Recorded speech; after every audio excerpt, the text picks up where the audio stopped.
Baiklah, dalam kesempatan ini kita akan mencoba menjawab sebuah pertanyaan yang berkaitan dengan qada salat. Apakah salat itu kalau sudah ditinggalkan wajib diqada kembali atau tidak? Karena mungkin masih ada di antara kita yang berpendapat bahwa salat itu kalau sudah ditinggalkan ya udah, nggak usah diqada lagi dan sebagainya, dengan berbagai macam dalil dan argumen yang mereka sampaikan. Bagi kita yang berpendapat sebaliknya bahwa salat itu wajib diqada kalau sudah ditinggalkan, perlu untuk menghadirkan dalil-dalil dan argumen-argumen yang kuat agar kita yakin dan tanpa ada keraguan sama sekali terhadap apa yang kita yakini. Yang pertama, kita akan mencoba menghadirkan apa landasan mereka yang mengatakan bahwa salat itu kalau ditinggalkan tidak wajib untuk diqada kembali. Yang pertama, ada sebagian mereka yang mengatakan salat itu tidak wajib diqada karena ada beberapa dalil. Yang pertama, dalilnya itu berupa hadis yang diriwayatkan oleh Imam At-Tabrani melalui sahabat Anas bin Malik radhiyallahu anhu. Rasulullah sallallahu alaihi wasallam bersabda, "Man tarakas salata muta'ammidan faqad kafara jihara." Artinya, barang siapa yang meninggalkan salat karena sengaja, maka sungguh dia telah kafir secara tegas atau nyata. Jadi dalam hadis ini mereka menyimpulkan bahwa barang siapa yang meninggalkan salat maka dia telah jadi kafir. Kemudian hadis ini dikaitkan dengan ayat Al-Quran, misalkan dengan surah Al-Anfal ayat 38, di mana Allah berfirman, "Qul lilladzina kafaru iyantahu yughfar lahum ma qad salaf." Artinya, katakanlah wahai Muhammad kepada orang-orang kafir itu, jika mereka berhenti daripada kekafirannya, artinya masuk Islam, niscaya Allah akan mengampuni mereka terhadap dosa-dosa yang pernah mereka lakukan atau dosa-dosa yang sudah lalu. Jadi daripada hadis ini dan ayat yang barusan, mereka menyimpulkan bahwa orang Islam yang meninggalkan salat secara sengaja maka dia telah dihukumi kafir. Kemudian setelah dia dihukumi kafir, maka kalau dia mau masuk kembali dalam Islam, tinggal mengucap 2 kalimat syahadat dan bertaubat. Begitu juga seluruh dosanya termasuk salat tadi yang sudah ditinggalkan, itu sudah diampuni dan tidak wajib lagi untuk diqada kembali. Jadi dosanya sudah diampuni. Ana ulang, yang pertama ketika dia meninggalkan salat tadi, dia sudah jadi kafir. Kemudian ketika dia sudah jadi kafir, mau masuk lagi dalam Islam, maka dosanya, seluruh dosa yang telah dia kerjakan selama dia kafir tadi, termasuk salat yang sudah ditinggalkan itu, tidak wajib diqada kembali ketika dia masuk kembali dalam Islam. Ketika mau masuk Islam kembali, tidak perlu untuk diqada salat yang sudah ditinggalkan. Itu dalil mereka. Ternyata pemahaman semacam itu tidak dapat dibenarkan sama sekali. Sangat bertolak belakang dengan apa yang dijelaskan oleh para ulama, ahli hadis dan ahli tafsir. Yang pertama, kita akan menjelaskan tentang maksud daripada hadis Rasulullah sallallahu alaihi wasallam, "Man tarakas salata muta'ammidan faqad kafara jihara." Barang siapa yang meninggalkan salat secara sengaja, maka dia telah kufur secara terang-terangan. Imam Asy-Syafi'i rahimahullah menjelaskan tentang masalah orang yang meninggalkan salat itu secara rinci, bahwa kalau orang Islam itu meninggalkan salat dengan sengaja tanpa meyakini salat itu tidak wajib, maka dia tidak langsung dihukumi kafir. Adapun orang yang meninggalkan salat beserta dia meyakini salat itu tidak wajib, baru dia dihukumi kafir. Ana ulang, orang Islam yang meninggalkan salat namun dia tetap meyakini bahwa salat itu wajib, cuma dia tidak melakukannya karena malas mungkin atau karena kesibukan dan sebagainya, maka dia tidak langsung dihukumi kafir. Kapan dia dihukumi kafir?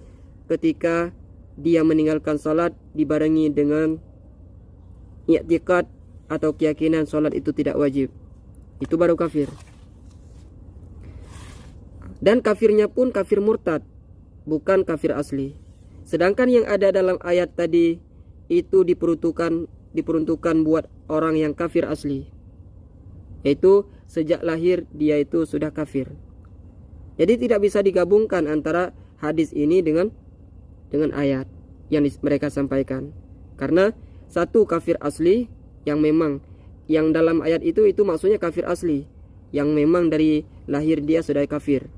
Sedangkan yang ada dalam hadis maksudnya seandainya dia meninggalkan salat dan meyakini salat itu tidak wajib, dia jadi kafir dan kafirnya kafir murtad, bukan kafir asli. Jadi tidak bisa disamakan antara apa yang ada dalam hadis ini dengan yang ada dalam ayat. Kemudian dalil kita yang menyampaikan bahwa salat itu wajib diqadha kalau sudah ditinggalkan apa? Ada beberapa dalil. Yang pertama, hadis riwayat Sahih Bukhari dan Muslim.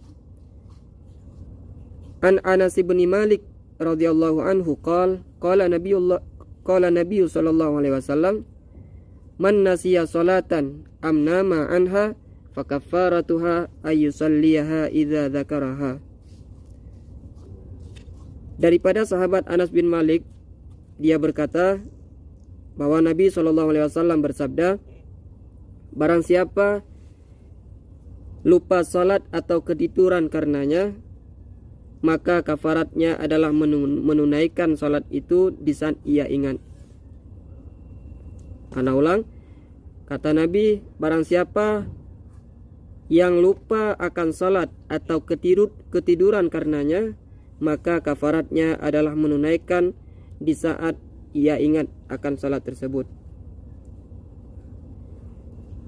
Para ulama daripada hadis tersebut menjadikan lupa dan tertidur sebagai uzur dalam salat. Jadi Rasulullah menganjurkan, bahkan mewajibkan kepada orang yang tertidur atau lupa sehingga dia tidak sempat salat dalam waktunya sudah habis, maka perlu dia mengqadanya atau mengganti salat tersebut di waktu yang lain. Jika salat yang ditinggalkan karena lupa atau ketiduran wajib diqadha, apatah lagi salat yang ditinggalkan dengan sengaja, lebih wajib untuk diqadha. Ini juga termasuk dalam keumuman hadis yang juga hadis sahih, yaitu kata Rasul sallallahu alaihi wasallam, fadainullahi ahaqqu ayyuqda. Artinya hutang kepada Allah lebih layak untuk dibayar atau diqadha. Kita sudah meninggalkan salat, itu berarti kita sudah berhutang dengan Allah, dan utang itu wajib untuk kita bayar, lebih berhak untuk kita bayar, yaitu dengan mengqadhanya. Hadis Sahih Bukhari dan Muslim. Kemudian pertanyaannya, apakah Rasulullah pernah meninggalkan salat? Jawabannya ya. Rasulullah dalam beberapa riwayat juga pernah meninggalkan salat. Di antaranya hadis yang diriwayatkan oleh Imam Ahmad, At-Tirmizi dan An-Nasa'i. Innal musyrikina syaghalu Rasulullah sallallahu alaihi wasallam an arba'i salawatin yaumal khandaq hatta dhahaba minal laili ma sya Allah. Artinya dari Abu Ubaidah bin Abdullah dari ayahnya bahwa kaum musyrikin membuat Nabi SAW pada perang Khandaq lalai dari melaksanakan 4 salat. 4 salat beliau luput melakukannya hingga malam berlalu sesuai dengan kehendak Allah. Perawi berkata, kemudian Abdullah melanjutkan, lalu beliau menyuruh Bilal untuk azan. fa amara Bilalan fa adzina. Rasulullah memerintahkan Bilal untuk azan. Tsumma aqama. Kemudian setelah azan beliau iqamat. Fa shalla dzuhra. Lalu Rasulullah pun salat zuhur. Tsumma aqama fa shallal asr.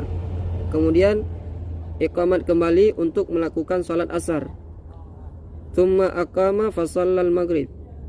Kemudian setelah salat maghrib, setelah salat asar, iqamat kembali untuk melakukan salat maghrib. Tsumma aqama fa shallal isya. Kemudian iqamat kembali lalu salat isya. Jadi daripada hadis ini dapat kita simpulkan bahwa Rasulullah menganjurkan dan mewajibkan kita untuk mengqadha salat yang sudah luput, dan beliau sendiri bahkan pernah meninggalkan salat dan kemudian beliau mengqadhanya secara tertib. Tentunya Rasulullah meninggalkan salat karena ada uzur yang diperbolehkan dalam agama. Ini adalah syubhat yang pertama, dan jawaban kita dalam menjawab syubhat tersebut. Kemudian syubhat berikutnya, mereka menjadikan perkataan Sayyidah Aisyah radhiyallahu anha ketika berbicara tentang mengqadha puasa dan mengqadha salat. Beliau, Sayyidah Aisyah, mengatakan, kunna nahidu ala ahdi Rasulillah sallallahu alaihi wasallam fa nu'maru bi qada'is shaum wa la nu'maru bi qada'is shalah. Artinya kami mengalami haid pada masa Rasulullah sallallahu alaihi wasallam, lalu kami diperintahkan mengganti puasa, tetapi kami tidak diperintahkan mengganti salat.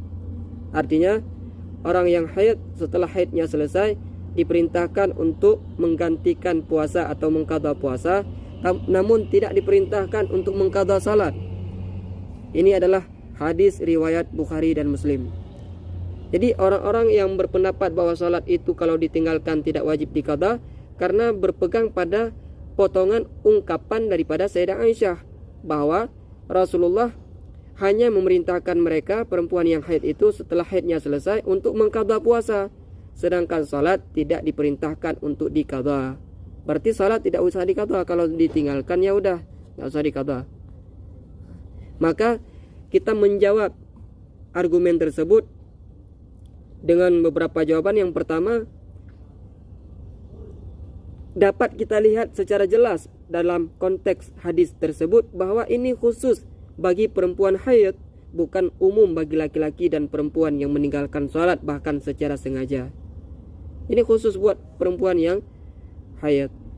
Kemudian hukum semacam ini ditetapkan bagi perempuan karena buat meringankan mereka.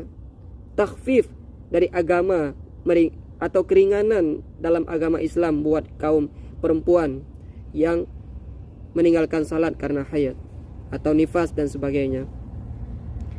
Karena sangat sukar bagi mereka untuk mengqadha salat yang sehari semalam 5 waktu. Coba bayangkan kalau mereka haidnya itu selama 15 hari 15 malam setiap bulannya, maka berapa banyak salat yang harus diqadha. Maka ini sangat sukar bagi perempuan. Oleh karena demikian, agama hadir dan menghadirkan kekeringanan bagi mereka. Sedangkan puasa itu setahun cuma sekali, yang fardu itu di bulan suci Ramadan, maka bisa diqadha dengan mudah di waktu yang lain. Maka kesimpulan, ungkapan Sayyidatuna Aisyah ini tidak bisa dijadikan dalil untuk tidak wajibnya mengqadha salat. Karena itu memang keringanan bagi mereka, bagi kaum perempuan. Bahkan bagaimana kalau perempuan mau mengqadha salatnya? Jawabannya ulama berbeda pendapat. Sebagaimana dinukilkan dari Ibnu Salah dan Al-Baydawi bahwa hukum mengqadha salat bagi perempuan yang haid itu hukumnya haram. Alasannya karena Sayyidah Aisyah melarang penanya tersebut yang sesama perempuan untuk mengqadhanya. Dan perkara yang diqadha dalam Islam itu adalah perkara yang diperintahkan untuk dikerjakan. Sedangkan salat bagi perempuan saat haid tidak diperintahkan, bahkan haram dikerjakan saat haid. Maka mengqadhanya juga hukumnya haram. Kemudian dinukilkan dari Ar-Rawayani dan Imam Al-Ajili Begitu juga dari Ibnu Salah, mungkin dalam pendapat beliau yang lain mengatakan hukumnya makruh. Jadi saking diringankan beban perempuan dalam mengqadha salat, bagi mereka yang ingin mengerjakan qadha salat itu juga dihukumi haram, tidak boleh, atau minimal makruh, tidak boleh mengerjakan qadha salat bagi mereka. Sedangkan yang lain yang bukan meninggalkan salat bukan karena haid, hukumnya wajib untuk mengqadha salat yang sudah ditinggalkan. Kemudian kalau si perempuan tetap bersikeras untuk melakukan salat, apakah salatnya sah atau tidak? Kalau tadi bicara dosa atau tidak, haram atau halal, maka hukumnya kalau untuk sah, untuk haram atau halal, hukumnya haram atau minimal makruh. Adapun untuk sah atau tidak, maka juga ulama berbeda pendapat dalam hal ini. Pendapat yang kuat dalam ashabil wujuh adalah tidak sah salatnya. Yang pertama hukumnya haram, mereka berdosa minimal makruh, dan tidak sah. Karena apa? Karena dasarnya dalam masalah salat, kalau salat itu tidak dianjurkan, maka kalau dikerjakan hukumnya tidak sah. Adapun tuntutan qadha dalam masalah puasa kan disuruh qadha. Itu qadha yang demikian bukan karena perintah puasa saat dia haid, tapi karena ada perintah yang lain, sebagaimana yang dijelaskan panjang lebar oleh para ulama usul fikih. Pertanyaan berikutnya. Jadi kesimpulan bahwa salat yang kita tinggalkan, baik sengaja atau tidak, wajib untuk kita qadha kembali, untuk kita melaksanakannya di waktu yang lain. Tidak bisa argumen yang mereka sampaikan itu kita jadikan dalil atau landasan untuk tidak wajibnya qadha, berdasarkan argumen yang kita sampaikan tadi untuk menolak syubhat-syubhat yang mereka datangkan itu. Kemudian setelah kita menyimpulkan bahwa salat itu wajib diqadha kalau sudah ditinggalkan, pertanyaan berikutnya, mana dulu salat yang kita dahulukan ketika mengqadhanya?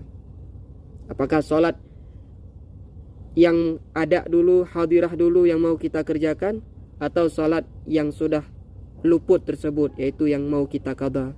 Yang mana dulu? Salat yang sekarang waktunya itu, yang masuk waktu sekarang, atau salat yang qadha? Maka dalam hal ini ada 3 poin yang perlu kita perhatikan. Yang pertama, kalau meninggalkan salat karena ada uzur, maka hukumnya sunnah tartib dalam mengqadha salat. Artinya salat, kalau ada 2 salat yang ditinggalkan, misalkan salat duhur dan asar, maka kita salat terlebih dahulu duhur, kemudian baru asar. Kalau kita meninggalkan kedua-dua salat itu ada uzurnya, baik tidur atau karena lupa. Kemudian yang kedua, disunatkan juga untuk mendahulukan qadha daripada ada. Kita dahulukan qadha, kemudian baru ada atau salat hadirah yang akan kita lakukan sekarang ini, meskipun dikhawatirkan luput jamaahnya. Itu menurut pendapat mu'tamad. Kemudian yang kedua, kalau salat yang kita tinggalkan itu tanpa ada uzur, tidak ada uzur sama sekali, maka wajib mendahulukan salat qadha itu daripada salat hadirah atau salat ada yang mau kita kerjakan sekarang. Harus kita lakukan salat qadha dulu, baru setelah itu salat yang sekarang mau kita kerjakan, yang sekarang masuk waktunya. Namun kalau dikhawatirkan luput waktu ada, maka wajib mendahulukan ada atau tunai tersebut. Kemudian yang ketiga, wajib mendahulukan salat qadha yang luput tanpa ada uzur daripada salat qadha yang ada uzurnya. Artinya misalkan ada 2 salat duhur dan asar tadi yang kita tinggalkan. Duhur itu kita tinggalkan ada uzur, sedangkan asar tanpa ada uzur. Maka salat asar itu yang kita tinggalkan tanpa uzur wajib untuk kita dahulukan daripada salat zuhur yang kita tinggalkan karena ada uzur. Kaidahnya yajib taqdimu ma fata bi ghairi uzrin ala ma fata bi uzrin.